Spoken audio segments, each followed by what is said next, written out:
It is indeed a CAF moment of truth. Will Arab nations pressure influence Super Eagles Libya verdict? Arab nations withdrawal of support for President Motsepe. The CAF president raises questions about the organization independence. What does this mean? It's indeed a CAF moment of truth, and that's exactly what is expected from them, from the world at this point in time. Will Arab nation pressure influence Super Eagles Libya verdict? Will CAF stand firm or cave to external pressures? What will be the final outcome at the end of the day on this most talked about football investigation? All of these are the questions that should be answered, not by you, not by me, not by the station itself, not by VOP, Voice of People TV, but by the highest authority and the biggest body governing African football, which is CAF. Good morning and welcome along to the Sports Republic show. I am your host and my name is Kizzy K. But quickly before we bring you the CAF President talks and his video clip, let's bring you the highlight of yesterday's Champions League. And then we can't give you all of the goals, but the most interesting of them all, you don't have any reason to tell me that this man cannot win the best player of the year. He can't win the Ballon d'Or. He's just amazing. And then after that, to bring you the clip of the Under-17 Women's World Cup where our Flamingos are exceptional. 3 games, 3 wins, 9 goals scored, 2 clean sheets, and then 1 goal conceded. But I'd like to say it again that there's no way that Vinicius Jr. won't win the Ballon d'Or. And then in some days' time, just like some days ago now, we have to see that man just clinching that very award. But quickly, I must tell you this. Guess what? We'll bring you the CAF President's verdict, his talk about the Libya-Nigeria game, and then you begin to understand with me that African football can be better. Are you ready? We need to bring you that one. Just enjoy the very clip. Vinicius Jr. taking over the world. He enjoyed himself last night, Vinny. He made yesterday, I'll tell you. I would like to get inhuman treatment at Libya airport. We'll bring you the clip from the man talk about Patrice Motsepe, and there's a big talk out there that I'm beginning to wonder why. There's a threat somewhere just behind the scene that the Arab nations are threatening to back up. I'll tell you, they already have someone there, an Egyptian man, and also I think a man from Morocco who is in the mix, but let's keep that aside. I don't know where African football is getting to, but let's bring it that African football CAF. Talk about Confederation of African Football President Patrice Motsepe has expressed his views on the inhuman treatment meted out on the Super Eagles players at the Al Albert Airport in Libya. And the players and the officials we already know were stranded. But let me start by quoting Patrice Motsepe, the CAF president. He said this at the CAF 46th Ordinary General Assembly in Addis Ababa, Ethiopia on Tuesday. He stated, "We should have zero tolerance when there's a problem on this very one." Let me take it back again where I love to say that. He said this, "When there was a problem with the Nigerian national team in Libya, I did not comment on that because there is a proper investigation ongoing. But I want to emphasize a principle that will not tolerate that will not be tolerated because this is something that has been going on for some time." He said, "Let me emphasize, forget about the Nigerian-Libya situation because the process is being properly investigated and appropriate actions will be taken. A CAF verdict is on the matter and is expected soon." But against the background on the Super Eagles saga in Libya, Patrice Motsepe stressed on sportsmanship by clubs and the national team. He continued by saying, "I've heard too many stories of a football club or a national team going to a country, you spend hours at the airport and they ask you about documents. Apparently, during the COVID, they will look at you and look at the best players from the team and say, those 10 players have COVID-19. You tell them no, and they ask you no, they've not been tested. You say they've been tested. Do you understand? How do you go play? See, you know why this is a very big case? Because why are we seeing this happen now? The president of CAF said this word, not me saying it. We'll bring you that clip. And he talked about the Nigeria-Libya game. He said, "We've learned of stories about where a nation would go and play a game against another nation. And when you go there, during the COVID, he said this happened. And there was no measures have been taken about that. He said they will tell you that you have COVID. Just like say when you go, Nigeria will go play match for Morocco. They will come to our best player, they'll see me, it will be. They'll just say this one. And you know you're tested. They tell you this one, they get COVID. They cannot play. And you say you're tested and you can't play. They begin to ask you for some documents. And then he went as far as saying, I just want to repeat, We are proud of those nations that treat visiting teams and football clubs with the respect and dignity that they deserve. But also, we treat them in the same way that they want to be treated. But to visit those clubs, we are reviewing those laws, and we want to emphasize on sportsmanship. Let's bring you that very interview so it doesn't feel like we are saying it much. Patrice Motsepe, on that very interview about the CAF Libya, talk about the Libya-Nigerian verdict, and then our mistreatment on how that should go. What next? Patrice Motsepe, take it up. I have zero tolerance. And I'm not going to express any comment because I usually, when I sleep, I've got my cell phone next to me. And it's always open because, and particularly, we've got 80,000 employees at the mines where I'm the executive chairman of chairman. So I've got to be, and particularly if there's an accident at one of those mines, I've got to know immediately. But of course, I've got lots of other responsibilities. So I keep my phone open throughout the night, and sometimes I get the most. Somebody phones me and says that my son has applied for a scholarship from your foundation. We haven't heard from that. So, but it's fine. I don't know where they got my number, but it's okay. There's a reason why the phone is open. Now, let me tell you why I referred to that. It's because when there was this problem with the Nigerian national team in Libya, and I will not comment on that because there's a proper investigation, but I want to emphasize a principle that we will not tolerate, because this is something that has been going on for quite some time. Your national team, let me emphasize, forget about the Nigeria and Libya situation, because that process has been properly investigated and appropriate action will be taken. Appropriate action will be taken. I've heard too many stories of a football club or a national team goes to a country. You spend hours at the airport and they ask you about documents that don't exist. And apparently during COVID, they would look at who the best players are from your national team and say, those 10 players, they've got COVID. And you say, but we've just been tested. No. They've got COVID. But it's this lack of sportsmanship that has existed, and we haven't taken effective action. So I just want to repeat. We are proud of those nations that treat visiting national teams and visiting football clubs with the respect and dignity that they deserve, but also who treat them in the same way they want to be treated when they visit those countries. So I just want to repeat, we're reviewing those laws, and we want to emphasize sportsmanship. When a national team from another country visits or a football club visits, treat them with the dignity and respect that they deserve. And if there are violations of those regulations, Motsepe, you already said you can't take that from anybody. We could bring you on and on. We could bring you that clip on and on so you can watch Patrice Motsepe say. I mean, when he was talking, I heard him say, I am the chairman of chairmen, and then you know how big he is. But away from that, for if you're just joining us, we'll still have to bring you down if you're missing out. But let me tell you the biggest of them all, and I'm wondering why. Where is African football getting into? Arab nations are threatening to withdraw support for CAF President over Super Eagles Libya controversy. And that's our politics in African football. Does it really mean that's a body governing the game, not just about it? I recall I said it on the show the other time, and I told you that. How can the CAF Best Player Award be done in Morocco for the third time consecutively? I love Morocco. I love Marrakech. I love the place. It's a nice place. But as I talk to you now, the Confederation of African Football faces a critical moment as Arab nations consider withdrawing support for its president due to the impending decision on the Super Eagles versus Libya match. The controversy surrounding the Libya treatment of Nigerian national team has sparked outrage. Now, moving on, the Super Eagles were left stranded at the Libyan airport for hours without assistance, prompting a format complaint from the Nigerian Football Federation to CAF. The federation seeks punitive action against Libya, including awarding 3 points and 3 goals to Nigeria. Now, CAF President Patrice Motsepe has vowed. If you vow to your wife, you know what that means. If you're making a vow on your marriage day, you know what it means. He has vowed to take decisive action against those who violated CAF rules. However, Arab nations' potential withdrawal of support may influence the outcome. Now, this decision implications will be far-reaching, and fans are eagerly awaiting CAF's verdict.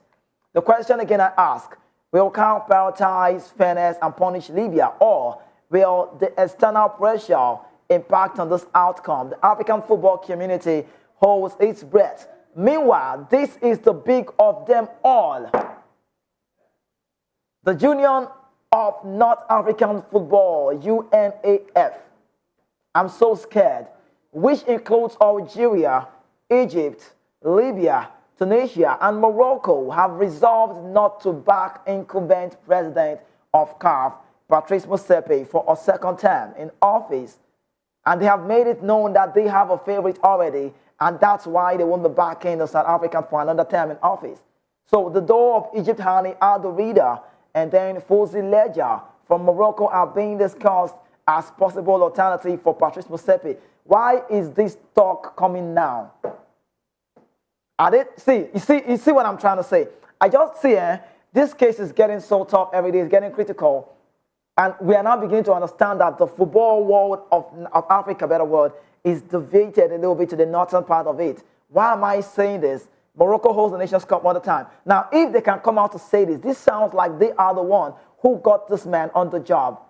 And this one is coming out now that investigation is ongoing. It started yesterday officially. The documents submitting for evidence and the rest of that stopped for what day? They stopped it for 28th October. So aside 28th October, we keep moving now. So 23, 24, 25 investigations are already on from the 23rd. And they are now coming to say, we are not going to give you the support. Why are you telling us, if you're not supporting him, why now? Why you tell us about it now? So there's no way you tell me. When you listen to me, when I started the show, when you watch, if you did join us at the very start, I like to say that again, so I'll bring it to you because this is a very big saga and we are expecting implementation to be very high. And I ask this question and I say, Arab nations' withdrawal of support for President Motsepe, the CAF president, raises questions about the organization independence. Why are they saying it? See, if you got me on the job and I'm just the one in charge, like he said, chairman of chairmen, I'll go fear now because I will not want to lose it again. I want to go for the second tenor. We know how it works, political affairs. Now, what does this mean for African football? It is indeed a CAF moment of truth. And then that's exactly what we are expecting from them, the moment of truth. And then the world in this point in time, are waiting to know if this verdict will be talked about well. Will Arab nation pressure influence Super Eagles-Libya verdict? Will CAF stand firm or cave to external pressures? What will be, this is my fear, what will be the final outcome at the end of the day on this most talked about football investigation? All of these questions, like I said, are not going to be answered by me, not by you, but by the highest authority and the biggest body governing African football, which is CAF. Why are they bringing this story to us now? Why are you telling us you have someone on that job for next time? You're telling us we can't give you the support. And see, African football can be better. Why am I saying this? Patrice Motsepe came to say something about COVID. So if it wasn't for this Libya talk, I would not know it. How am I supposed to know? How are we supposed to have known that this thing happens? We never knew. So during the COVID-19 period, this thing happened. Not like it's a story. It's not fictional. It happened real. Like not a movie, not a film. It's a real life story. That a team will go and play against a team. And when you go and play against a team, they begin to observe the best players and they tell you you have COVID. But you know before you go play again, you must do a COVID test. And you're telling them, I don't have a COVID-19. I'm telling you, you have it. You know, when they argue, say, I don't get COVID, you get COVID. At the end of the day, you will not play that match. And they ask you for documents that are not valid. Why are we hearing these things now? This is like a judgmental time. And it's a moment of truth. And we believe that CAF should come out on the right source in this very part. Because with this Northern Africa, UNAF talks and the rest of that, maybe just as a maybe, every tendency, I'm just saying, I'm not saying it will happen, but then it looks very high where we might say the CAF verdict not going so straight. Let the right people do on this job. Let the right people get this one done. And let's leave away this face. Why is the Northern African people saying this now? Why are they threatening to withdraw support? It's a question for another day. Because Patrice Motsepe now, he himself knows how he got on the job. If they are threatening that we can't give you a backing for next tenure in office, that means he's going to just be on the job for now. We know how long Issa Hayatou was on the job, you know. So I don't know if this thing is now a regional being shared talk because something has gone wrong. And they are now, see, every day, tomorrow, another story will come out. Every day, I think the politics for me. If it wasn't a political affair, why would the Libyan people come and see? Did you see the way they sat at the airport in Port Harcourt? Did you see them? They sit down and say they don't get hope. It's planned. These things are planned. Now, it's feeling like their documents, their evidence would not be enough, because that in court is not enough yardstick for you to do that, have a bad treatment to the Super Eagles. That's not enough. What do I mean? In other words, they're now going for the other way. So only one person feels shake now, Patrice Motsepe. Let's talk about the disciplinary committee. Let me put a reminder to you, if you just missed that one, that clip, I might bring it again. But let me tell you that Dr.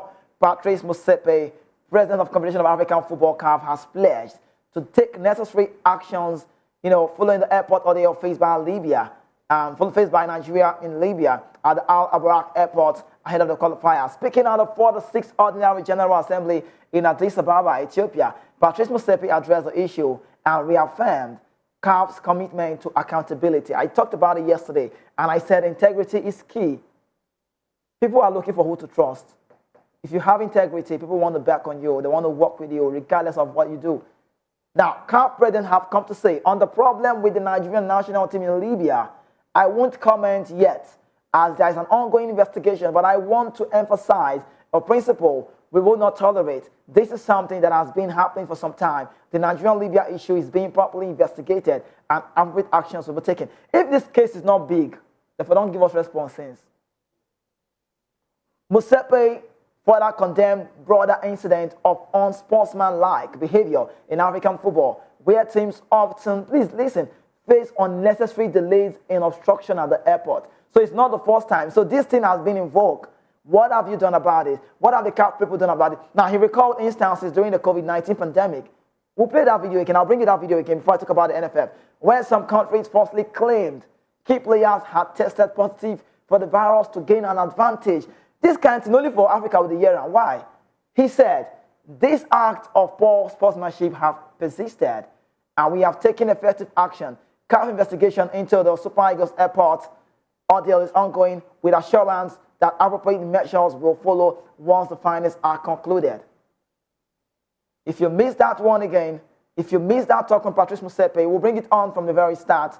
So you hear from the CAF president himself what he has to say about the Nigeria-Libya saga that is the most talked about football investigational talk. Patrice Motsepe, take it up from me.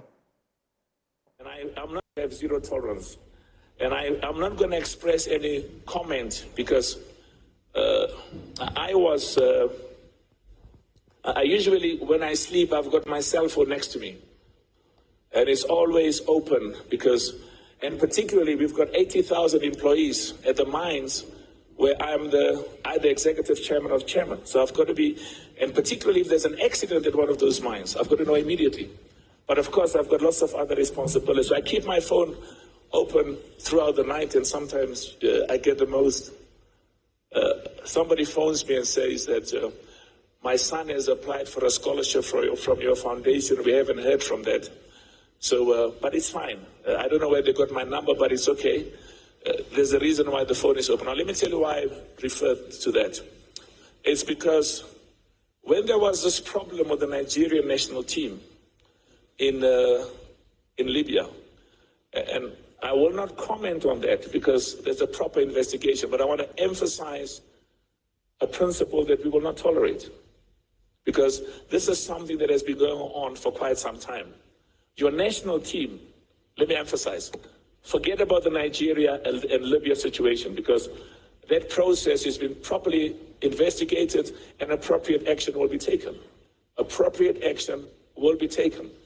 I've heard too many stories of a football club. I just hope this goes on well. I just hope that at the end of the day, I'm just hoping that at the end of the day, this will be a very good judgment. This is the open book, like open check, where we expect them to do it right. I mean, I feel like the Northern African people, you can help us with this. Why are we seeing the UNAF coming to play at this point in time? But just see how it goes. The CAF president have a lot of job to do. This will be transparency, and that for me is key. Now, let's talk about the Nigerian news. NFF, Super Eagles demand victory over Libyan AFCON debacle. Now, let me say this. Aside the fact that we want something to be done, if we go to a neutral ground, we'll go beat Libya. But now the Nigerian Football Federation have asked CAF to award the Super Eagles 3 points and 3 goals after a troubling incident in Libya during the AFCON qualifier. The Nigerian team faced significant challenges with their plane being diverted unexpectedly. You know the story. Now, the match originally was meant to be October 15th, but let me quote the NFF media director, Ademola Olajibe. He expressed this in his position, saying, "We are demanding the full measures of the law, which is the 3 points and 3 goals to Nigeria, and hefty fine to deter future misconduct." Do you understand? See, the fine should be long. Is there any possibility that this thing might turn around for Nigeria? Is it? I don't know what I'm thinking at this point. I'm losing it maybe. Is there any possibility that Nigeria might be losing out in this talk? Because now it's looking like it's going to be a Libya thing. I'm just saying. Because we've done what we need to do. We've submitted what we need. All the documents are submitted. See, even the layman who is not even on the job knows who is at fault. Libya people have failed as a nation. And that's why NFF Media Director Ademola Olajibe is saying that we are demanding full measures of the law. There is a law about this, which is the 3 points and then, 3 goals. But I'm not even talking about the point and the goals. I'm just talking about what will be done. And a hefty fine to deter future misconduct, because if they not do it now, it will happen again. I tell you. Then, what's next? Nigeria currently leading the Group D with 7 points. We are pressing for a verdict that will secure a top spot. But aside that, what they've done is wrong. What measures will be taken? What implications would they do? How would this go? What will be the implementations about this? Because this is a very big implicating talk. And then we are waiting to know at the end of the day, how would CAF President go about this? I must tell you, it's a very big saga. It's a very big scenario. What will be done? Today, we talked about it. Tomorrow, we'll still talk about it. And then what are we expecting? What are you even expecting on this very sad story? If I have my way, I would say Patrice Motsepe should do it right. Because right now, the most scary part of the whole talk at this point in time is the fact where we are seeing the Northern African side, or the Northern African side, better word, coming to talk about, are we talking about election? We're not doing election thing now. We are not talking about election. We're talking about, other teams have played their game. Nigeria is doing okay. In the Group D, we are top. Do you understand it? But aside the fact that we are top, if measures are not taken, then forget about African football just maybe, because it means that there's a whole lot that needs to be done. In other words, who should have known that players go play a game, travel to a place, and want to play a football match, and they're telling you have COVID? I never even know this kind of story before. I never hear them. But aside that, let's bring you a story about Nigerian players, and then how, what more and how it should go in this very story. Now, what more can be said about that story? Ademola Olajibe has said it all, and we're believing that then CAF will do it right. But let's talk about some players abroad, Nigerian-based players. Ejuke is out for months. La Liga news quickly. Super Eagles and Sevilla forward Chidera Ejuke is set to spend at least months on the sideline after picking up hamstring injury in his side's loss to Barcelona on Sunday. According to report, the 26-year-old was part of the Nigerian team that went left stranded at the Libya. I don't even know. This Libya matter, Kobla said it affect Nigeria people. Boniface, go play match. Before we go play match, we heard the story. We heard after the match, accident. Boniface, now Ejuke now. See Ejuke now, see him. 3 months out, that's a big loss for Nigeria, because he will not come and play that qualifier. He will not go play. Now, Ejuke suffered a high-grade hamstring tear in the game against Barcelona and is said to be out at least 3 months. Now, Ejuke has been one of the most entertaining forwards in the Spanish La Liga this season, having been ranked as the best dribbler in the division ahead of Barcelona, Lamine Yamal, and then Real Madrid star Vinicius Junior. In the top 5 leagues in Europe, top flight football, only Mohamed Kudus, Eliman Ndiaye, Nuno Tavares, Bishop Kelia have a better dribble completion percentage than the Nigerian forward. So you already know it's a very big miss, and I must tell you the most shocking of them all. His injury could also see him miss out on the next invitation for the Super Eagles game against Rwanda and Benin Republic, and I'm so sorry about it, Ejuke. Let's quickly talk about another Nigerian player abroad in the Champions League. Super Eagles midfielder Rafael Onyedika received a straight red card during Club Brugge UEFA Champions League clash against AC Milan with just 5 minutes left in the half-time. Onyedika challenged on AC Milan to join the Rangers in an attempt to chase down the ball, left the Dutchman writing and crying in pain. But after a VR review, he prompted the match official, Felix Dwyer, to show the Nigerian midfielder a straight red card in a dangerous foul. This marks Onyedika's second red card in this season, I'm talking about Rafael Onyedika. But away from that, because I need to come back to the Libya talk, I can't wait to give you another update. Let's tell you, okay, look at this challenge. Oh, goodness me.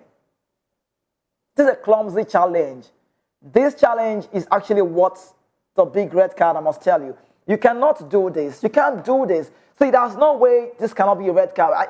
Come on now, let's be realistic. Yes, Nigeria footballer, I respect him a lot, he does well. But after the VR check, there's no, you won't break in leg. And I don't like the way they're talking about him in Russia and Belgium now, sorry. They're now beginning to say he's unprofessional. How do you go tackle like this? You won't break in leg. What do you renders do you? If you do something, forgive him. You not go break person leg. 70 person won't go do person. I beg, we won't leave that one. Go to the next one again. Chukwueze is in the story. He gets the Premier League latest update. Samuel Chukwueze may well have been handed a lifeline in the Premier League as he has been struggling for game time at Serie A champion AC Milan. The tricky Super Eagles winger has over the years been linked with several Premier League clubs like Aston Villa, Newcastle. The latest Premier League club interested in signing him is Everton. According to Football Insider, the report further said that the Liverpool-based club may push to sign the player in January, even though this transfer could be a problematic one. But last season, Chukwueze scored a goal and made 3 assists and 24 appearances, and mostly as a sub. This time, he has netted a goal in 8 appearances so far. He has a contract that will keep him at the club until June 2028. And I'm so scared about Samuel Chukwueze. Samuel Chukwueze, we know how good he can be. On a very good day, you and I knows he's a very quality player. The goal he scored against Okoye, Madoko Okoye, Udinese. I saw that goal, AC Milan playing against Udinese. He scored a goal. It was a glimmer for me. He had to find the back of the net. All he needed to do was just to concentrate and he plays in the ball. But then, he's been struggling so far. Everybody knows the story. And AC Milan new manager, Paulo Fonseca, is trying to still believe in him and is still having, this doubt. But if you ask me questions about Samuel Chukwueze, I'll tell you, Samuel, if you hear me, if I call you now, not go Everton. See, Nigeria players still like pounds. I don't know how you make about. I don't know what you make about it. See, you see, I will see a player playing in the league in AC Milan, Lazio, outside of England, but they want to come to the Premier League because say pounds are the highest currency. If you convert that for Nigeria economy, it has to be go long. You don't know the story. But Chukwueze, for lifetime's sake and good football attitude and attributes, I would support and I will pray and I will plead that you stay back with AC Milan. You're still a bright player. You still have a future. Why would you want to go back to Everton, go down to Everton? No, Everton, no disrespect to the Toffees, but the truth of the matter remains that Everton is a smaller side to compare to AC Milan. At least he's getting game time now. I believe just maybe this manager will give him the start. Let's talk about another Nigeria again in Turkey who's really going through a pain and struggle. Super Eagles defender Brian Osayi Samuel is attracting attention from the Premier League after rejecting a new contract from Fenerbahce. The 26-year-old will be able to sign an agreement with a foreign club from January 1. Samuel Osayi, who plays with Mourinho's side, his contract runs until summer of 2025. So far, he has failed to agree fresh terms, and that's a bad story that he does not want to stay anymore. But according to Turkey outlets, Samuel Osayi has turned down Fenerbahce's new contract offer for a net salary worth around 2.5 million, that's euro per annum, with both parties being Nigerians, and they're 1 million away from that. So it's a whole lot of talk. What's next for Samuel Osayi? Samuel, time will tell. Are you a Man United fan? Let's bring you the story quickly. There's the news about Man United at this point in time. I just told you about Nigerian players abroad, but I'll come back to the talk about the CAF President as the final one that we need to unleash, we need to give to you before I call it a wrap on the show. Yes, Javi has emerged as a potential target for Man United should the club opt to sack manager Erik ten Hag. Contacts have been made with the former Barcelona manager twice in the last few months. Reports, according to report, says that Old Trafford hierarchy faces a decision following the club poor start of the season. 4 individuals led by Chief Executive Omar Berrada flew out of Barcelona last Thursday. United sources, though, have been keen to underline that a number of high-profile meetings have taken place in the Catalan city because co-owner Sergio Ratcliffe has been their support. And then maybe Javi has been out of work since leaving the Spanish Giants in the summer.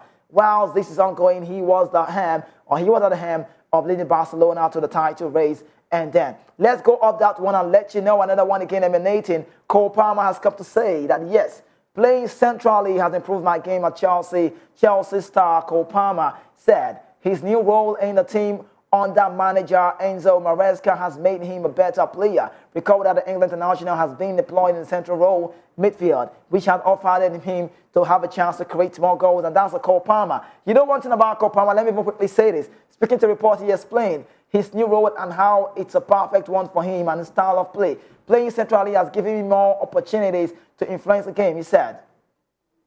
I enjoy being involved in the build-up and making key passes as well as scoring. It suits my style, and I think I can be even more effective there. The 22-year-old went on to speak about his future at the end, about the club, and he said he sees himself as a loyal asset to Chelsea until the end of his career. Sounds big. Palmer, you need to know, said again, absolutely, Chelsea feels like a home for me, and I'm excited about what we can achieve together. I am fully committed to the club and its future. Did you hear him say that?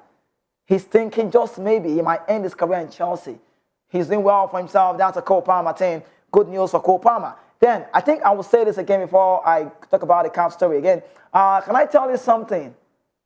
Cole Palmer is a good player. No regrets for leaving City. And I thought City would have sold him with a buyback clause, but they never did. Let's bring you about Arsenal's story before we talk about the Champions League. I'll give you the result about the way he went yesterday. Arteta is optimistic of winning the Champions League with Arsenal. He has expressed optimism about winning the Champions League, recording Arsenal are among the favourites for the competition as well this season, despite reaching the final back in 2006. However, Arteta, in his words, said, I've been lucky enough to win a lot of trophies in my career with the national teams as well. I know the feeling, and it's something that you cannot compare with anyone else. Knowing what this club is about and how big the winning trophies will be for us in general. Winning the Champions League here would be amazing. He continued, obviously, there is still a long way to go to achieve that. But I think we have the basics, we have the players, we have the mentality, and that has to be the ultimate goal. So hopefully we can start by winning tomorrow, by winning the Champions League, and it will work for me. They got the result right against, Shakhtar yesterday. And also Arsenal are still considering signing a player. Let's go to the next one again, Dusan Vlahovic. And they've been chasing that man down and believing that we can propel and get him high in that very, very position. Ultimately, Arsenal are keen on the Juve star. He's a 7th international. But aside the Arsenal story, bring you this one again. Arsenal are also trying to strengthen their team, just maybe how this would go. Let's bring it back to the news and the very big one, the very big verdict about CAF. Well, we hope. Let's get the Champions League results first of all. Let's bring it to you, the result of the games played, before I give you the last story about the CAF world. The games played yesterday, we could have it on your screen. I will show you that all the games went so well, and it continues today again. The big one, Champions League format, looks very, very, very intriguing, very exciting, and a whole lot to be checked about in that very, very one. So the results, while we bring that to you on your screen, let's tell you more about the CAF verdict and what next should be expecting. Okay, yes, we have it here. That's the result. AC Milan got it right, 3-1 against Club Brugge, Monaco 5-1 against Reynolds Veda, Arsenal 1-0 to Shakhtar, Aston Villa 2-0 to Bologna, Girona 2-0 to Slovan Bratislava, Juve lost at home. That was a deadly result, 1-0 against Stuttgart, Paris Saint-Germain 1-1 with PSV Eindhoven, and then, okay, let me reserve the other one. Stormgrass lost to Sporting CP, and the biggest game yesterday was about the champions. I wish I could get that picture where the manager, Nuri Sahin, made that change. And he made a change that was so delicate, was so deadly. How do you get a player off? You took a gating off. You took a gating. You were attacking. You were the better side in the first half. And you had a very wonderful attacking prowess. You were pressing the Madrid guys. But you know what happened to Real Madrid? When you have big players who can change game at every moment. I like to say it again. Big players come alive in big moments. What happened? There's a Vinicius Junior, there's a Rodrigo, there's a Bellingham, there's a Modric. What are you saying? Fede Valverde. These guys can eat you raw in a very game. But I bring it back to the Motsepe, Patrice Motsepe. No disrespect to you. Let's talk about that one again. What would be the final outcome in those very, very of them all? This is the most talked about football incident ongoing in the world of, I can't even say sports. Because at this point in time, the Libya people have tampered on maybe a lion still. But how can we be the giant of Africa and we are not treated right? If we are not treated right, questions and talks will be raised on this very one. Because I love to ask you before I leave the show again. Let me tell you, the Arab nations are saying we are going to withdraw. No support for Patrice Motsepe. We are not going to give you anything again. We already have someone that we want to bring. We have an Egyptian man. We also have a Moroccan man. So that one alone is raising questions about the organization independence. Who they run African football are big? Who they run African football? Well, for the land of our own. What does this mean for African football? And I said, it's indeed a CAF moment of truth. And that is exactly what is expected from them, from the world at large at this point in time. They need to come out right. And please, I beg you, Patrice Motsepe, your integrity might be at stake, just maybe. Libya could be in crisis. They might be in trouble. But you need to save your job in a transparent way, other than doing it the wrong way. I need to go, but I ask you this question. Will Arab nations' pressure influence Super Eagles' Libya verdict? Will CAF stand firm or cave to external pressure? What will be the final outcome at the end of the day on this most talked about football investigation? Only time will tell. We'll tell you more about this when I return again. When we return, the show comes your way again. It will be tomorrow, 11 a.m. Please keep a date with us. 11 a.m. is the time. And also a very big thank you to you out there watching from home. I don't know where you're watching from, anywhere, but I say thank you so much. I appreciate you. And also the guys behind the scene, keeping it cool. Thank you so much. I remain your host. You already know my name is Kizike. I am that man, the only football player without a jersey. Tomorrow, I'll see you.